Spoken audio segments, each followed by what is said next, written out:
a lot of the time we're on other people's podcasts, and I think that's what we've been saying for brands as well. Like sometimes there's always an eagerness to produce and default to produce straight away. Like, right, you know, I want to have my own podcast. Everyone's doing a podcast, so let's do our own. But sometimes actually what makes more sense to be on other people's. So we did one of our clients is called Tourism Island, and they've just been on the Dukan Show podcast, kind of talking about that, with which has been a good one. So thinking about leveraging other people's podcasts and followings is always good. I think Rania Nawaz has one called When Women Win. I've heard of that one. So it's brilliant, actually, a brilliant podcast. And being a guest on that podcast, then suddenly you're accessing all of her subscribers. Exactly. So, yeah, no, that's true. That's that's a smart way. It's not just about, don't think just about producing it. Yeah. Find other ways to get into the podcasting world without necessarily having to like make a podcast. You can be like the podcast guest that everyone speaks to.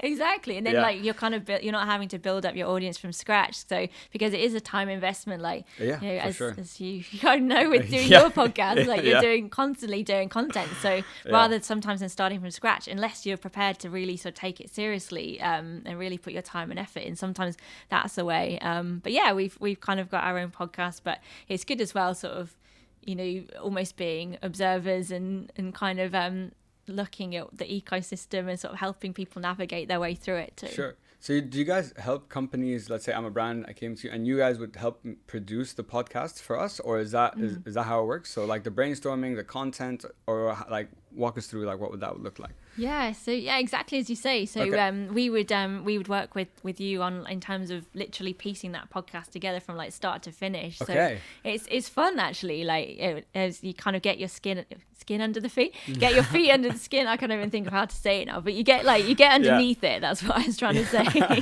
But yeah, you look at like what the kind of goals are of that podcast, who the audience is that you want to reach, and you start mapping out what does that content look like? What does success look like? You know, is it downloads? Is it you're trying to change sentiment? Is it you're trying to make people think a certain way?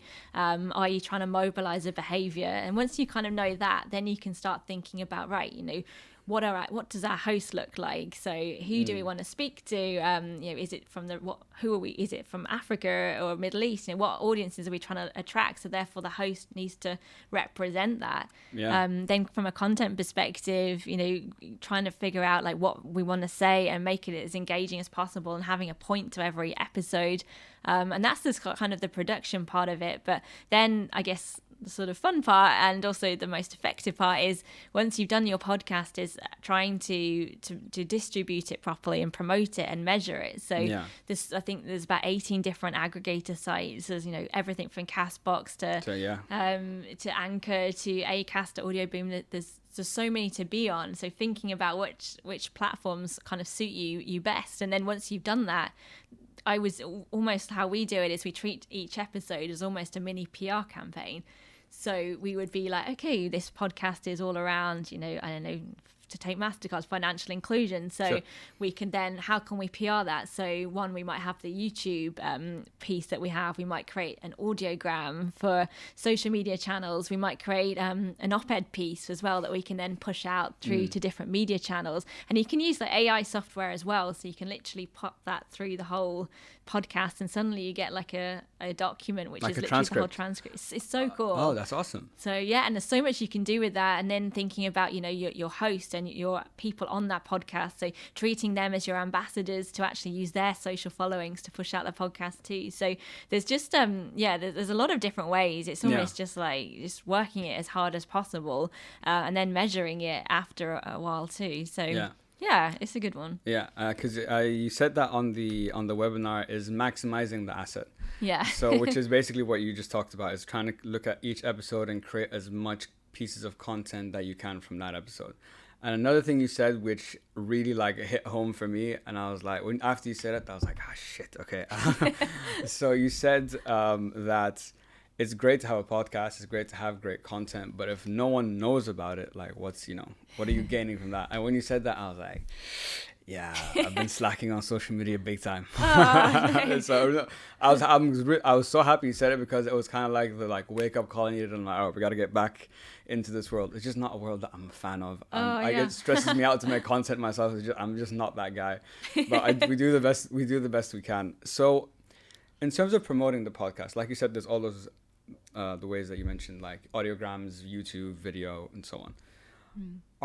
What advice would you have for example, to someone who would want to promote their podcast? Is social media I'm sure that's the most obvious way, but are there other ways to promote that maybe I'm not aware of or people are missing that could prove actually to be very useful? That's a good one. And social media is probably like the has to be part of the mix, because of course, it's so important. But again,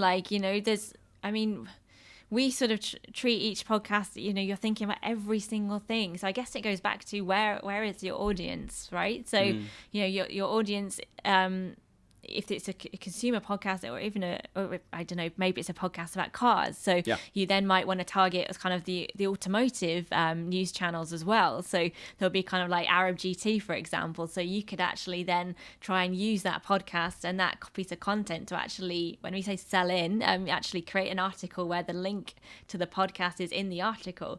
So you're kind of driving listenership viewership from that kind of media publication to listen to your podcast. So we do that quite a lot. So we'll always, with any podcast, write about it. Write a blog post, or write an article, or write just something based on what it's about, and then because there's always interesting content in there. What also is really, so then you can sell that into different magazines and publications and get them to run that article and hopefully embed the podcast link in it, or drive people to Apple or SoundCloud or wherever to listen to it. But yeah, other than that, there's a lot of things. I think even just thinking about, it's audio content, so rendering some sound bites. What we've done a few times before is we take out a really powerful sort of 15-20 second quote, and then you can then try and you can look to place that with a radio station, so they can carry that as part of their news bulletins, but also even cross sell your podcast. So if you did go down the kind of ad route, then you can even speak to other podcasts that have the same type of database and audience that you want to attract, and even encourage kind of advertising or doing a short in read or getting them to promote your podcast too. And I do think that's a good thing about this community, is it's not really even with Kerning Cultures with Heather. So she has everyone's very helpful and supportive. They are. And a couple of years ago, and it didn't happen this year, but we had the Middle East Podcast Forum, and everyone went there, and it was it was just a really nice community of people, and people came from Saudi, all over the Middle East, and it was just a series of conversations about what the latest is in the podcast space and how we can kind of help content creators and those that are keen to start their podcast and put them in touch with the right people. And she sort of spearheaded that, so that was really amazing to sort of see that come through. But yeah, I think it's just really a combination of everything. When you're promoting your podcast, you're thinking about ultimately where is your audience. Some of them are going to be on Facebook, Instagram, LinkedIn, and you've got YouTube, which is another kind of strategy, because you're suddenly not just going after audio, you're getting and the video too. Video. Yeah, exactly. Because people listen and consume content in different ways. I sometimes prefer to listen to a YouTube one, because you can see it and it feel like it works for me, but then others might just want to just go running or whatever and tune in and zone out and listen to a podcast there. So there's just a lot of ways. We're even with brands, this is on the above the line type of content, but we're doing media partnerships now with brands to promote their podcast. So thinking about things like, I don't know, Business Insider, Forbes, for example, they are now actively promoting podcasts too. So it's just, there's just a lot to do. And I think, I suppose it depends on how how much time, how much budget you have to put behind it. But there's a lot of possibilities. Yeah, for sure. So it's so interesting listening to how you speak to companies about their podcast, all the factors you're talking about, the audience, what platforms and so on. And I was just listening to you, I've been reflecting back on how I started and everything I've been doing. I'm I just wanted to start a podcast, and I've just gone with it and figured things out and tried to put it on as many platforms as possible. You're doing amazingly well. Like having like your like a podcast a week, like it's brilliant. Like I mean, Thank you. And you've got some amazing. You've had some great like guests, and like I was saying before we came on, like I listened to the one just yesterday that you did with Ali, and that was super powerful. And like you've got like an amazing talent for speaking to people and like having conversations. It's just what you were saying, like why you started it. And it's just hopefully giving such a good platform to speak to people, and people from this region want to listen to people from here, so it's good to kind of have that. Thank you so much for the kind words. I really appreciate it. That's very sweet. It is a week. Episode a week is very hectic, guys, just so you know. But I like I said, I was telling you earlier, I love it. This is like the dream, it's even whatever happens, no matter, I don't know what's going to happen with the podcast in the future. Of course, I'd like this to be like my full-time gig eventually. But just the people I've met, the conversations I've had, the amount I've learned, it's so much fun. I just have so much fun doing it. I don't know how to explain it. Obviously, there's a lot of work behind the scenes that goes into it. Like when I first started, I didn't consider it as like work. And now 8 months later and 40 episodes later, I'm like, no, this is work. no, this takes a lot. Reaching out to people, editing, researching questions. So it's a whole thing. But I think, like you said, it just comes down to what you want out of this podcast. And each person's different. Each person does it in different ways.